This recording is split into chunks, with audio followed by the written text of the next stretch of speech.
MGR ಸತ್ತಾಗ ಅವರ ಶವ ಸಂಸ್ಕಾರದಲ್ಲಿ ಪಾಲ್ಗೊಳ್ಳಲು ಹೋರಾಟವನ್ನೇ ನಡೆಸಿದ ಜಯಲಲಿತಾ ಶವಯಾತ್ರೆಯ ಸಂದರ್ಭದಲ್ಲಿ ದೊಡ್ಡ ಅವಮಾನವನ್ನು ಅನುಭವಿಸುತ್ತಾರೆ. ಆ ಅವಮಾನವನ್ನೇ ಸವಾಲಾಗಿ ತೆಗೆದುಕೊಂಡ ಜಯ ಕಡೆಗೆ ತಾವು ಸತ್ತ ಮೇಲೆ ಎಂಜಿಆರ್ ಪಕ್ಕದಲ್ಲೇ ಸಮಾಧಿಯಾಗುವಷ್ಟು ಎತ್ತರಕ್ಕೆ ಬೆಳೆದು ನಿಂತಿದ್ದೇ ಒಂದು ರೋಚಕ ಬದುಕು. ಆ ಬದುಕು ಹೇಗಿತ್ತು ಅನ್ನೋದನ್ನ ನಾವು ಹೇಳ್ತೀವಿ, ಕೇಳಿ.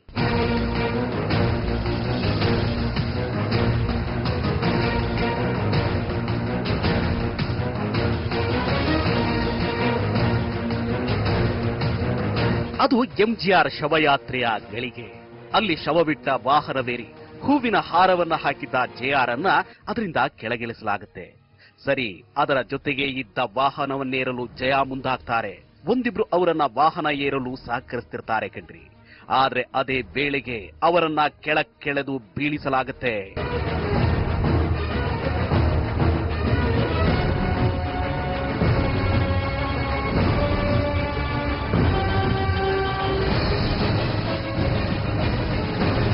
ಅದು ಅಂತಿಂತ ಅವಮಾನವಲ್ಲ, ಎಂಜಿಆರ್ ಪತ್ನಿ ಜಾನಕಿಯವರ ಸೋದರಳಿಯ ದೀಪನ್ರಿಂದ ನಡೆದ ಅವಮಾನವದು.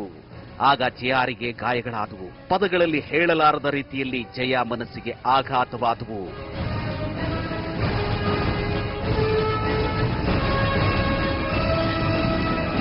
ದೀಪನ್ ಮತ್ತು ಶಾಸಕ ರಾಮಲಿಂಗಂ ಆಕೆಯನ್ನ ಅದೇ ವೇಳೆ ನೀನು ವೇಶ್ಯೆ ಅಂತ ನಿಂದಿಸ್ತಾರೆ. ಅವಾಚ್ಯ ಶಬ್ದಗಳಿಂದ ಬಾಯಿಗೆ ಬಂದಂತೆ ಅವಮಾನಿಸ್ತಾರೆ. ಆಗಲೇ ಆ ಅವಮಾನದಿಂದ ಅಸಹ್ಯಪಟ್ಟ ಜಯ ಶವ ಸಂಸ್ಕಾರದಿಂದ ದೂರ ಉಳಿಯಲು ನಿರ್ಧಾರ ಮಾಡ್ತಾರೆ. ಸೈನಿಕರ ಬೆಂಗಾವಲಿನಲ್ಲಿ ಅರ್ಧದಲ್ಲೇ ಅಲ್ಲಿಂದ ತಮ್ಮ ಮನೆಗೆ ಹೊರಟು ಬಿಡ್ತಾರೆ.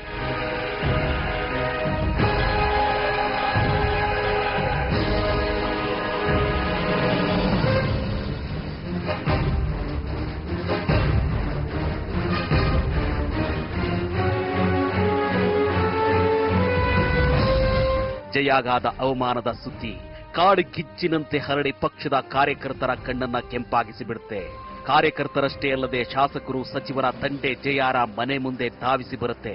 ನೀವೇ ಎಂಜಿಆರ್ ಅವರ ಉತ್ತರಾಧಿಕಾರಿ ಅಂತ ಜಯ ಬೆಂಬಲಕ್ಕೆ ನಿಲ್ತಾರೆ. ಆಗಲೇ ಅಸಹಾಯಕಳಾಗಿ ದಿಕ್ಕೆ ಕಾಣದ ಸ್ಥಿತಿಯಲ್ಲಿ ಕುಳಿತಿದ್ದ ಜಯಾಗೆ ಭರವಸೆ ಹುಟ್ಟಿತ್ತು. ತನಗಾದ ಅವಮಾನಕ್ಕೆ ತಕ್ಕ ಉತ್ತರ ಕೊಡುವ ಪ್ರತಿಜ್ಞೆ ಮಾಡಿತ್ತು. ನಂತರವೇ ಇಡೀ ತಮಿಳುನಾಡಿನ ಅಮ್ಮನಾಗಿ ಬೆಳೆದು ನಿಂತಿತ್ತು.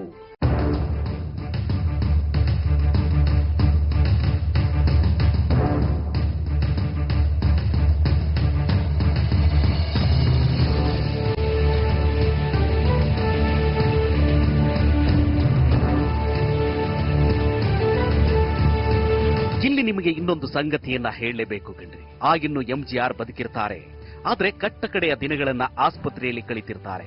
ಆ ವೇಳೆ ಸ್ವತಃ ಎಂಜಿಆರ್ ಕೇಳಿಕೊಂಡ್ರು ಜೆಆರ್ನ ಆಸ್ಪತ್ರೆಯ ಒಳಗೂ ಬಿಟ್ಟುಕೊಳ್ಳೋದಿಲ್ಲ.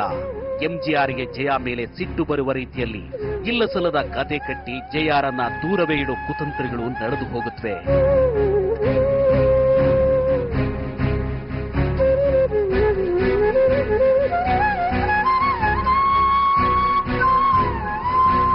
ಹಾಗೆ ಕಡೆ ದಿನಗಳಲ್ಲಿ ಎಂಜಿಆರ್ ರನ್ನ ಮಾತನಾಡಿಸಲು ಕೂಡ ಅವಕಾಶವಿಲ್ಲದಂತೆ ಪರಿತಪಿಸಿದ ಜಯ ಅವರು ಸತ್ತ ಮೇಲೆ ದೊಡ್ಡ ಅವಮಾನಕ್ಕೀಡಾಗ್ತಾರೆ. ತಮಿಳುನಾಡಿನಿಂದಲೇ ಓಡಿಸೋ ತಂತ್ರಗಳು ನಡೆಯುತ್ತವೆ. ಆದ್ರೆ ಅದೆಲ್ಲವನ್ನ ಮೆಟ್ಟಿ ನಿಂತು ಅಮ್ಮ ಎನ್ನಿಸಿಕೊಂಡ ದಿಟ್ಟ ನಾಯಕಿ ಕಡೆಗೆ ಎಂಜಿಆರ್ ಸಮಾಧಿ ಪಕ್ಕದಲ್ಲೇ ತಾನು ಸಮಾಧಿಯಾಗೋ ಮೂಲಕ ಸಾರ್ಥಕ ಬದುಕನ್ನ ಸಾಧಿಸಿ ಹೋಗಿದ್ದಾರೆ. ಜಯ ಅವರದ್ದು ಒಂದು ರೀತಿ ಕ್ರಾಂತಿಕಾರಿ ನಾಯಕಿಯ ಬದುಕು ಕಂಡ್ರಿ. ಅವರ ಬದುಕಿನುದ್ದಕ್ಕೂ ನಡೆದದ್ದು ಸಣ್ಣ ಮಟ್ಟದ ಅವಮಾನಗಳಲ್ಲ. ವಿಧಾನಸಭೆಯಲ್ಲೇ ಸೀರೆ ಸೆಳೆದು ಅವಮಾನಗಳನ್ನ ಮಾಡಲಾಯಿತು. ಆದರೂ ಜಗ್ಗದೆ ಮುನ್ನಡೆದ ಜಯ ಹಾದಿಯ ಬಗ್ಗೆ ಅವರ ಪಕ್ಷದ ನಾಯಕರು ಏನು ಹೇಳ್ತಾರೋ ಕೇಳಿ. ಪಕ್ಷ ಯಾವತ್ತು ನಾಯಕರು ಹೋದ್ರು ಆವಾಗ ನಾಯಕರು ಶ್ರೀಮತಿ ಜಾನಕಿ ಅಮ್ಮ ಅಂತ ಇದ್ರು. ಎಂಜಿಆರ್ ವೈಫ್ ಕೇಳಿರ್ಬೋದು. ಅವರು ನಾನು ಕಂಟಿನ್ಯೂ ಮಾಡ್ತೀನಿ, ಮುಂದೆ ಬರ್ತೀವಿ ಪಕ್ಷ ಅಂತ ಹೇಳಿ ಅವರು ಶುರು ಮಾಡಿದರು. ಆಗಲಿಲ್ಲ, ಜನ ಒಪ್ಪಲಿಲ್ಲ. ಮತ್ತೆ ಅವರೇ ಬಿಟ್ಕೊಟ್ರು ಅಮ್ಮ ಅವರಿಗೆ, ಬೇಡ ನಾವು ಇದು ಪಕ್ಷ ಮುಂದೆ ಬರಬೇಕಂತ. ಕರುಣಾನಿಧಿ ಸೆಂಟ್ರಲ್ಲಿ ಮುಖ್ಯಮಂತ್ರಿ ಒಂದು ಸಂದರ್ಭ ಸಿಕ್ಕಿತ್ತು. ಬಿಕಾಸ್ ಸ್ಪ್ಲಿಟ್ ಆದ ಕೂಡಲೇ ಪಕ್ಷ ಎರಡಾಗಿ ಸ್ಪ್ಲಿಟ್ ಆಯಿತು. ಅಮ್ಮ ಬಿಡಲಿಲ್ಲ, ಎರಡು ಪಕ್ಷನೂ ಒಕ್ಕಟ್ಟಾಗಿ ಸೇರಿಸಿ ಆ 2 ಲೀವ್ಸ್ ಸಿಂಬಲ್, 2 ಎಲೆ ಅಂತ ಹೇಳ್ತೀವಲ್ವಾ, ಆ ಸಿಂಬಲ್ನು ಹೋಯ್ತು ನಮ್ಮರಿಂದ. ಎಲೆಕ್ಷನ್ ಕಮಿಷನ್ ಅದನ್ನು ಕೊಳ್ಳಿಲ್ಲ, ಇಬ್ಬರನ್ನು ಹೊಡ್ಕೊಳ್ತಾರೆ ಅಂತ ಹೇಳಿ ಬ್ಯಾನ್ ಇದು ಮಾಡಿದರು. ಅದನ್ನು ಮತ್ತೆ ಅಮ್ಮ 2 ಪಕ್ಷನ ಸೇರಿಸಿ ಆ ಟೂ ಲೀವ್ ಸಿಂಬಲ್ನ ಈ ಪಕ್ಷ ಕೊಡಿಸಿದ್ರು. ಅದಾದ ಮೇಲೆ ಎಲ್ಲ MLAಗಳನ್ನು ಒಕ್ಕಟ್ಟಾಗಿ ಅಮ್ಮ ಜೊತೆಗಿದ್ದರು. ಆಮೇಲೆ ಅಮ್ಮ 91 ಅವರು 2 ವರ್ಷ ಆಪೋಸಿಷನ್ ಲೀಡರ್ ಆಗಿದ್ದರು. ಅವಾಗ ಅಸೆಂಬ್ಲಿಯಲ್ಲಿ ಏನು ನಡೀತು, ಸ್ಯಾರಿನ ಬಿಚ್ಚಿ ಗಲಾಟ ಮಾಡಿದಿಲ್ಲ, ನೀವು ನೋಡಿರ್ಬೋದು ಟಿವಿನಲ್ಲಿ. ಅದಾದ ಮೇಲೆ 91ರಲ್ಲಿ ಅಮ್ಮ ಮುಖ್ಯಮಂತ್ರಿ ಆಗುತ್ತಾರೆ.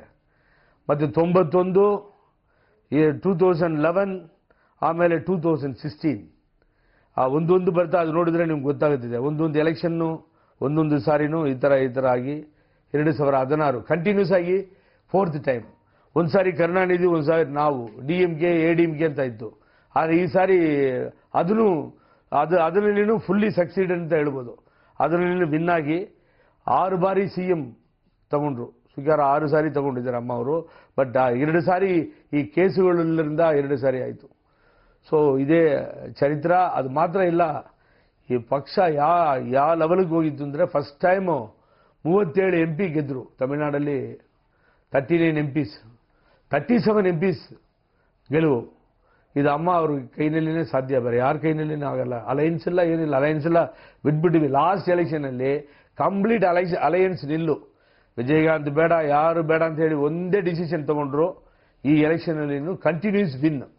ಅವರೊಬ್ಬರಿಗೆ ಅವರ ಹತ್ರ ಅವ್ರ ಸಾಧನೆ ಅದು. ಯಾರನ್ನು ಮಾಡೋಕ್ಕಾಗಲ್ಲ. ಆ ಗರ್ಜನೆ ಧೈರ್ಯ ಯಾರೊಬ್ಬರಿಗೂ ಬರಲ್ಲ.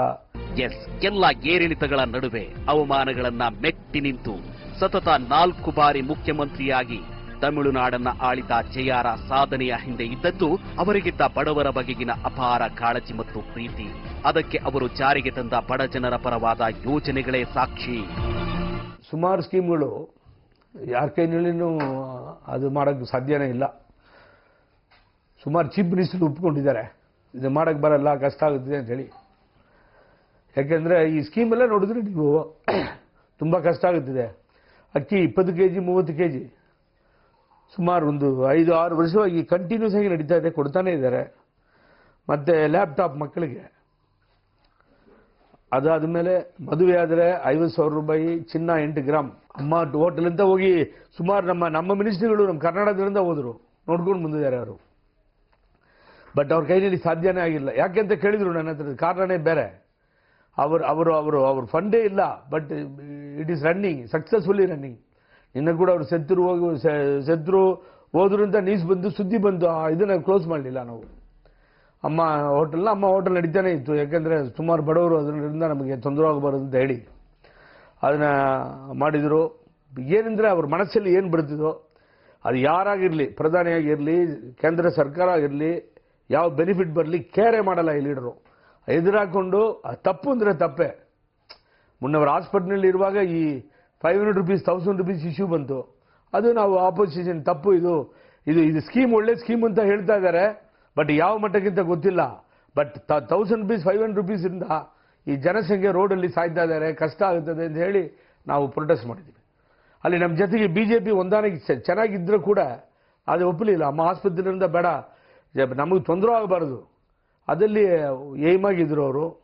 ಬಟ್ ಅನ್ಫಾರ್ಚುನೇಟ್, ಇನ್ನೊಂದು ಸ್ವಲ್ಪ ದಿವಸ ಇದ್ದಿದ್ರೆ ಸುಮಾರು ಸ್ಕೀಮ್ಗಳು ಸಿಗ್ತಾ ಇತ್ತು ನಮಗೆ. ಎಲ್ಲರೂ ಇಂಡಿಯಾ ಪೂರ್ತಿ ಈ ಥರ ಒಂದು ಸ್ಕೀಮ್ಗಳನ್ನ ಅಡಾಪ್ಟ್ ಮಾಡಿಕೊಂಡು ಮಾಡೋಕ್ಕೆ ಪ್ರತಿ ಸರ್ಕಾರ ಅದಕ್ಕೋಸ್ಕರ ಮುಂದೆವರೆಗೆ ಸಂದರ್ಭ ಇತ್ತು. ಅದನ್ನೂ ಹೋಯ್ತು ಇವಾಗ. ಅದರಿಂದ ನಮಗೆ ದೊಡ್ಡ ಲಾಸ್, ಹೆವಿ ಲಾಸ್. ಏನು ನಾವು ಕಂಪೇರ್ ಮಾಡಿ ಹೇಳಕ್ ಬರಲ್ಲ. ಇನ್ನು ಜಯ ಬಗ್ಗೆ ಇವತ್ತಿಗೂ ಇರೋ ಒಂದು ಆರೋಪ ಅಂದ್ರೆ ಆಕೆ ಕನ್ನಡಿಗರ ವಿರೋಧಿಯಾಗಿದ್ಲು ಅನ್ನೋದು. ಆದ್ರೆ ವಾಸ್ತವವೇ ಬೇರೆ ಕಡೆ. ಬಡತನದಲ್ಲಿ ಬೇಯೋ ಕನ್ನಡಿಗರನ್ನ ಕರೆಸಿಕೊಂಡು ಸಹಕರಿಸಿದ ನಾನಾ ಉದಾಹರಣೆಗಳಿವೆ ಅನ್ನೋದು ಎಷ್ಟೋ ಮಂದಿಗೆ ಗೊತ್ತಿಲ್ಲ. ಕನ್ನಡ ಕೇಳಿ ಅವ್ರು ಮಾತಾಡಿದ್ರೆ ನೋಡಿ ನಾನು ಸುಸ್ತಾಗಿ ನಿಂತಿದ್ದೆ ಒಂದು 2-3 ನಿಮಿಷ. ನಮ್ಮ ನಾಗರತ್ನ ಅಂತ ಒಂದು ಹುಡುಗಿ, ಮೈಸೂರು, ಇವಾಗ ಲಾಯರ್ ಆಗಿದ್ದಾರೆ. ಅವರಿಂದ ಲಾಯರ್ ಆಗಿರೋದು ಅವರು. ಆ ಹುಡುಗಿಯಲ್ಲಿ ಸುಮಾರು 10 ವರ್ಷ ಇರ್ಬೋದು, 10-12 ವರ್ಷ ಮೊದಲು ನಾವು ಮೈಸೂರಿಗೆ ಒಂದು ದಿವಸ ನನ್ನ ಕರೆದ್ರು. ಅಮ್ಮ ಹೋಗಿದ್ದೆ, ನೀವು ಹೋಗಿ ನಾಗರತ್ನ ಅಂತ ಒಂದು ಹುಡುಗಿ ಇಂಡಿಯನ್ ಎಕ್ಸ್ಪ್ರೆಸ್ಸಲ್ಲಿ ನೋಡಿದ್ದೀವಿ ನಾವು. ಅದು ನೋಡಿದ್ರೆ ಫ್ರಂಟ್ ಪೇಜಲ್ಲಿದೆ, ಭಿಕ್ಷಾ ಬರೆದು ಅವಳು ಓದಿದ್ದಾಳೆ, ಡಿಸ್ಟಿಂಕ್ಷನ್ ಬಂದಿದ್ದಾಳೆ, ನೀವು ಕರ್ಕೊಂಡು ಬನ್ನಿ ಅಂತ ಹೇಳಿದರು. ಮತ್ತು ನಾವು ನಮ್ಮ ಪಾರ್ಟಿಯವರೆಲ್ಲ ಕಾರಲ್ಲಿ ಹೋಗಿ ಇಲ್ಲಿಂದ ಓದಿವಿ. ನಮ್ಮ ಕಣ್ಣಾರು ನೋಡಿದ್ದೀವಿ ನಾವು. ಅವ್ರ ತಾಯಿ ತಂದೆ ಬಸ್ ಸ್ಟ್ಯಾಂಡ್ನಲ್ಲಿ ಭಿಕ್ಷಾ ಬರ್ತಾ ಇದ್ರು. ಆ ಹುಡುಗಿನ ನಮ್ಮ ಕ್ರಿಸ್ಟಿಯನ್ ಒಂದು ಇದರಲ್ಲಿ ಸೇರಿಸ್ಕೊಂಡು ಫಾದರ್ ಒಬ್ಬರು ಇಟ್ಕೊಂಡಿದ್ರು. ಮತ್ತೆ ಹೋಗಿ ಅಮ್ಮ ನಿಮ್ಮ ಹೆಸರು ಏನು ಅಂತ ಕೇಳಿದೆ. ನಾಗರತ್ನ ಅಂತ ಹೇಳಿದರು. ನೀವು ಬಂದು ಅಮ್ಮ ಅವ್ರು ನೋಡ್ಬೇಕಂತ ಹೇಳ್ತಾರೆ ಅಂತ ಅಮ್ಮ ಹೆಸರು ಹೇಳಿದೆ. ತುಂಬ ಖುಷಿಯಾದಳು. ಆ ಕ್ರಿಶ್ಚಿಯನ್ ಫಾದರ್ನ ಅವ್ರ ಮಿಸ್ಸಸ್ನು ನಾವು ಕೂಡ ಬರ್ತೀವಿ, ಅಮ್ಮ ಅವ್ರನ್ನ ನೋಡ್ಬೇಕು ಸರ್ ಪ್ಲೀಸ್ ಕರ್ಕೊಂಡು ಹೋಗಿದ್ರು. ಆ 3 ಜನ ಕರ್ಕೊಂಡು ಮೆಡ್ರಾಸ್ಗೆ ಹೋದೆ. ಚೆನ್ನೈಗೆ ಹೋಗಿ ಆಮೇಲೆ ಅವರು 4 ಗಂಟೆಗೆ ಕರೆದ್ರು. ಅವಾಗ ಮುಖ್ಯಮಂತ್ರಿ ಆಗಿದ್ದರು.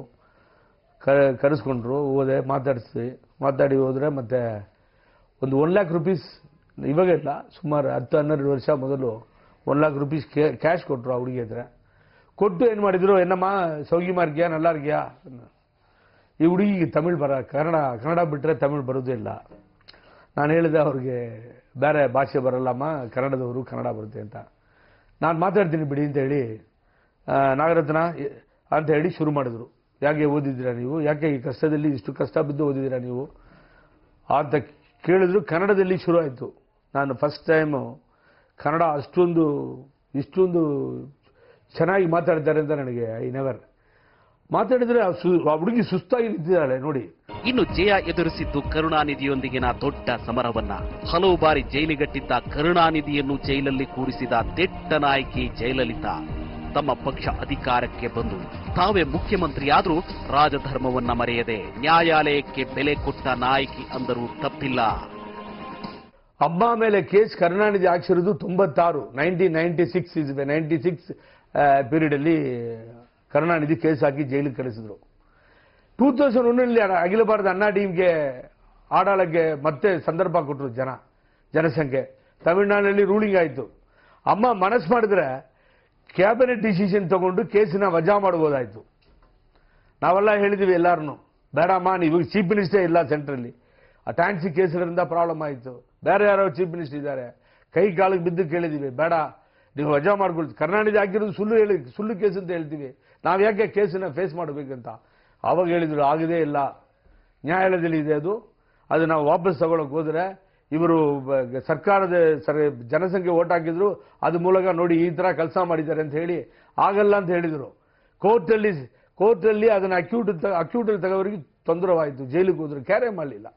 ಈಸ್ ಅ ರೆವಲ್ಯೂಷನರಿ ಕ್ರಾಂತಿನಾಗಿ ಅಂತ ಅದಕ್ಕೆ ನಾವು ಕರೀತಾ ಇರೋದು, ಹೇಳ್ತಾ ಇರೋದು. ಇವತ್ತು ನಮ್ಮ ಜೊತೆಗಿಲ್ಲ, ಅಮ್ಮ ಇದ್ದಾರೆ ಅಂತ ತಿಳ್ಕೊಂಡು ಮುಂದೆ ಬರಿತೀವಿ.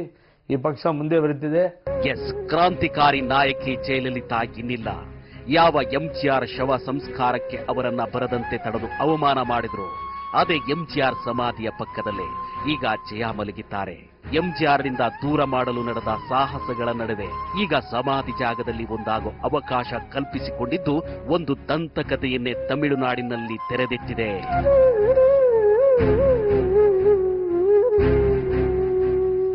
ಇದು ಕನ್ನಡ ನೆಲದ ಹೆಣ್ಣು ಮಗಳು ತಮಿಳಿಗರ ಅಮ್ಮನಾಗಿ ಬೆಳೆದು ನಿಂತು ಸವಾಲುಗಳನ್ನ ಮೆಟ್ಟಿ ನಿಂತ ಮಾದರಿ ಹೆಣ್ಣಿನ ಕಥೆ.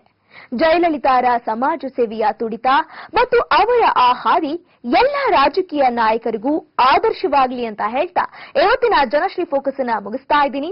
ನಮಸ್ಕಾರ.